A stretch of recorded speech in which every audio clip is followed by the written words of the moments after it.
Bickley and Marotta. Bickley and Marotta mornings. Arizona sports. The local sports leader. Bickley Blast. Unfortunately, Kyler Murray did not break through in 2024. He did not declare his place among NFL greats or take a seat at the table with other elite franchise quarterbacks. And after 6 years in the NFL, he is still not the player we want or need him to be. But on Saturday night in Los Angeles, he played a stellar game on the road, and it made my heart melt just enough for me to lay down my arms and welcome him back as the team's quarterback in 2025. Now, I don't necessarily feel great about this, don't like his December record or the yips or the glitches that have happened after the bye week. I don't feel great about the interception at the end of the Rams game or an offense that dominated but managed just 9 points. And really, I detest athletes who shrivel when the stakes are high and then shine when their team is playing for nothing. But Murray was good enough against the Rams to convince me that he remains their best option in 2025, and that maybe if he spends a chunk of the offseason with Marvin Harrison Jr., that maybe next year will be the long-awaited breakthrough. Either way, the die seems cast. We are going to be doomed by the tantalizing potential of Kyler Murray, or we are going to be finally rewarded next season. It will be the last chance and maybe the last dance for one of the most polarizing athletes we have ever seen in the Valley. All right, today's Bickley Blast brought to you by my great friends at Chapman BMW who make luxury attainable. Find them online at chapmanbmw.com. All right, Kellen, one thing I wasn't aware of, after the Rams game, a couple of the Rams players clapped back at Kyler Murray. So way back in the season, week 2, when the Cardinals beat the Rams 41-10. We all remember that game. It was a real nice moment for Kyler Murray. After that game, he put out, I think on Twitter, he put out a yawning emoji after the game was over. I forgot about that. Light work. Right, light work. Bobby Brown III and Michael Hecht did exactly the same after the game on Saturday. They tweeted out yawning emojis, which means, Kellen, they saved the receipts. They saved the receipts, and they are not going to have time to go to sleep just yet. They are moving on to the NFL playoffs. Kyler, on the other hand, is going to have some of that time because the Cardinals have been eliminated from the postseason. That was a fact we knew before even going into this game, and yet it just felt like so much left on the table in this performance by him. Yeah, listen, I'm not entirely comfortable with, and I haven't been comfortable with the team's timeline or their allocation of resources. This has clearly been a designed 3-year build-out. They did not spend money this year because they didn't think they were in a year in which they could compete. I guess that's the reason why.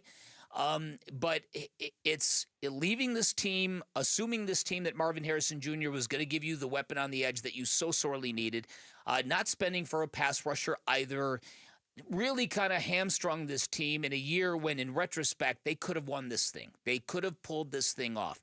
The question becomes now, though, are the finances the primary reason why Kyler Murray is going to be the quarterback of the Cardinals next year? Now, you could say yes to that because, as you pointed out, the dead cap money, all that stuff, you got to endure one more year to make the break clean, if you will.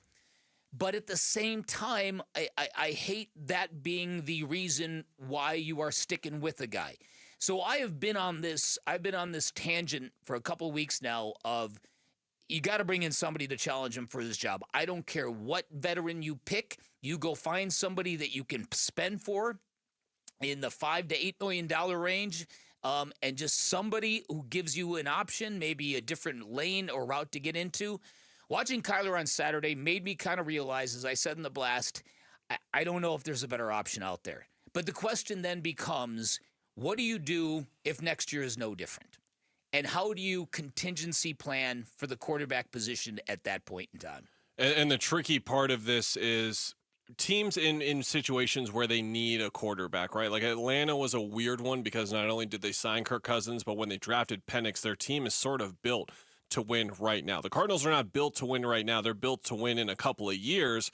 But let's say that we see more or less the same Kyler Murray in 2025 and they go into 2026 deciding they need a new quarterback. It's like, okay, are you going to draft a quarterback and then see how they develop within the next year or two? Now all of those young on-the-rise players like a Trey McBride is suddenly more expensive.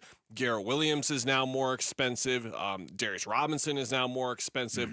Like the timeline doesn't really line up for them to sort of make that kind of decision, which is where you lean more towards like if it works for them, it can work for us. We can take Sam Darnold and Baker Mayfield, who were once on the Panthers together, and now make them look like quarterbacks who can lead their teams to a surprise Super Bowl run. Maybe that can work for the Cardinals. I'm not very optimistic that it will, but I could see that being a very prevalent thought in a lot of front offices with the success that these quarterbacks in their second, third, and fourth destinations have sort of had. But just to return to Kyler and his play on Saturday, it was just too many mistakes inside of a second half that was the only blemish because of how well that he played overall. The interceptions in particular are starting to really add up now after in the first half of the year he was terrific with his ball management. Here's Kyler Murray on those 2 fourth-quarter interceptions. I don't really buy into it. 4th and 10, I had to throw the ball up, give Marv a chance, and then, freaky tip, hit Trey in the head, and the ball bounces their way. Got a couple picks like that this year, so it's Here's Gannon on the first interception, which was that toss it up to Marv. Yeah, I'm glad he threw it there because it gave us a lot of field position, and then I think we stopped and got the ball back there. At that point in the game, if you think about the where the ball was, I didn't love punting it down there. You know what I mean? So I wanted to take a chance. The sequence, it was after a sack or a penalty, I think, where it got so long. I don't remember, but we kind of got knocked back behind the sticks there, and where I felt good about going for was even deeper than that, honestly. So take a chance and try to make a play, and we tried to make a play, and they made a good play there, but it ended up not really killing us there. I get the mindset, Dan. I really do, and I understand the logic there and agree with it in some senses. But if you throw a better ball and Marv catches it, you win the game. Like it was, again, one of those half dozen plays where if you just make the play, the game is over and you win it, because the Rams had a very uninspiring level of play offensively thanks to a nice bounce-back effort from the Cardinals defense. It was just yet another game that felt totally there, like the Seahawks and the Carolina losses. It's not like the Seahawks and the Panthers were playing lights out football. Like you could have beat, those were very winnable games, and this was yet another one that slipped through their fingers. Yeah, and that's kind of where this is what I'm trying to reconcile right now is coming out of the break, the Cardinals were in a great position. They were in first place. They had an easy schedule, and then you saw a lot of these end game failures. You saw like I said, you saw the first game in Seattle when that interception from Kyler Murray kind of robbed them the chance to win. We saw the meltdown at the end of Week 13 against the Vikings, the Panthers game, which was just calamitous, and then the end of